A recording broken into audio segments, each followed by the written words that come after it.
It's great to be with you all. And I was going to say good afternoon, but we're starting this meeting late because I was engaged in preparing for a trip to the Middle East. But today is a historic day. And thank you, Vice President Harris, Chair of the National Space Council. And thank you, my dear friend and our outstanding NASA administrator, and the only guy here that's been in space, Bill Nelson. Bill, you're a good friend. Thank you very much for what you're doing. And Dr. Nelson, you're doing a great job leading this Office of Science and Technology and Policy. It really is a matter. It really is amazing. 6.5 months ago, a rocket launched from Earth, carrying the world's newest, most powerful deep space telescope on a journey 1 million miles into the cosmos. First of all, that blows my mind. 1 million miles into the cosmos.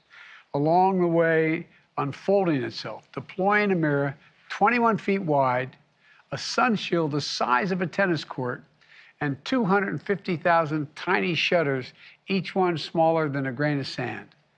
Put together, it's a new window into the history of our universe. And today we're going to get a glimpse of the first light to shine through that window.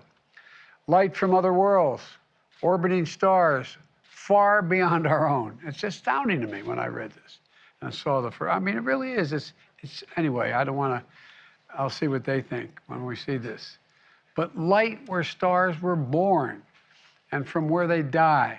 Light from the oldest galaxies, the oldest documented light in the history of the universe, from over 13 billion, let me say that again, 13 billion years ago.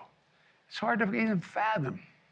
Tomorrow, when this image is shared with the world, it'll be a historic moment for science and technology, for astronomy and space exploration, for America and all of humanity. You know, as an international collaboration, this telescope embodies how America leads the world, not by the example of our power, but the power of our example. A partnership with others. It symbolizes the relentless spirit of American ingenuity. And it shows what we can achieve, what more we can discover, not just about distant places, but about our very own planet and climate, like NASA's Earth Systems Observatory that we launched last year.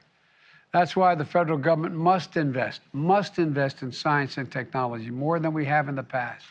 These images are going to remind the world that America can do big things.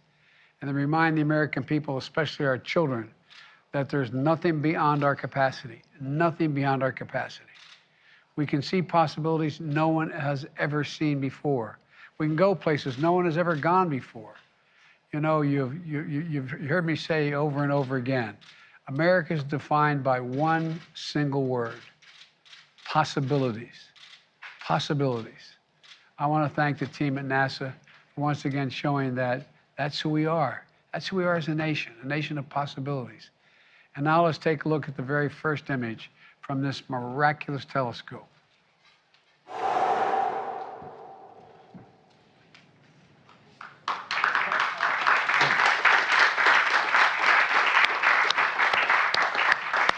NASA Administrator Nelson, I'm going to turn this over to you. So will you please tell us about what we're seeing? Mr. President, if you held a grain of sand on the tip of your finger at arm's length, that is the part of the universe that you're seeing, just one little speck of the universe. And what you're seeing there are galaxies. You're seeing galaxies that are shining around other galaxies whose light has been bent.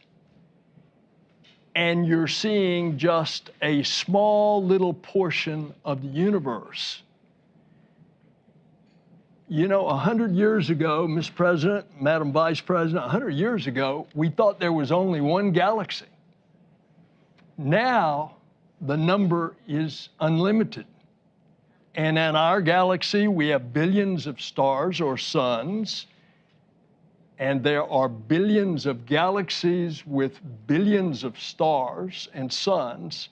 And we're getting our first glimpse. As you said, Mr. President, we're looking back more than 13 billion years. Light travels at 186,000 miles per second. And that light that you are seeing on one of those little specks has been traveling for over 13 billion years. And by the way, we're going back further because this is just the first image. They're going back about 13.5 billion years. And since we know the universe is 13.8 billion years old, we're going back almost to the beginning. That is the discovery that we are making with this. There's another thing that you're going to find with this telescope. It is going to be so precise, you're going to see whether or not planets, because of the chemical composition that we can determine with this telescope of their atmosphere, if those planets are habitable. And when you look at something as big as this is, we are going to be able to answer questions that we don't even know what the questions are yet. This is what's happening. And it's because of this wonderful team that's out here. Part of that team, led by Thomas Zurbuchen, it was in trouble financially 5 years ago. He took it over. He got Greg Robinson, that you're going to meet, to direct it, and the result is what you've seen. So what an incredible team, joined, by the way, with our international partners, the European Space Agency and the Canadian Space Agency.